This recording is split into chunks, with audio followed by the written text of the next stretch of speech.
So if you haven't specifically excluded, maybe on the front end, that I don't Mhm. want this used in political settings, then are you just out of luck, or can you go Yeah, back and? you can go back and let them know that you don't want to use it. So that's why you're seeing a lot of these cease and desist. And sometimes even if you have already excluded, you'll see that some political campaigns choose to use the music and run the risk, but it's usually a lot of this ends at the cease and desist level. So as you saw in Isaac Hayes, it's one of the very first cases to go to court.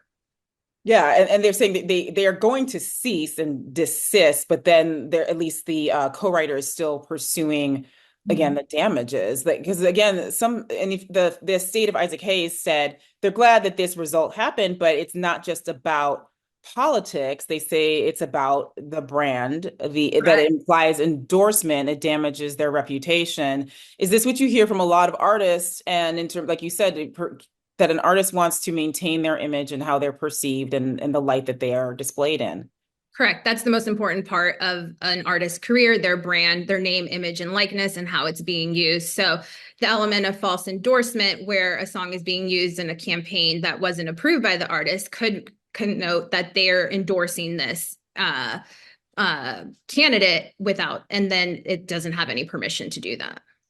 Yeah, and this is not the first time, not by a long shot, that it's particularly the Trump campaign has faced allegations of unauthorized use of music, or at least where permission wasn't given. There in 20, starting in 2020, when Mhm. Bruce Springsteen, artists like Bruce Springsteen, Rihanna, Phil Collins, Pharrell, Guns N' Roses were some of the artists who wrote cease and desist letters. Sometimes you see them posting on social media, like, I did not authorize the use of this music. Currently, of course, most recently, Celine Dion, My Heart Will Go On. That was in the news recently. Foo Fighters, My Hero. Now we're talking about Isaac Hayes, and ABBA also has complained about this as well. What do you find usually happens in scenarios like this? Music's taken down, it all goes away. Or Yeah.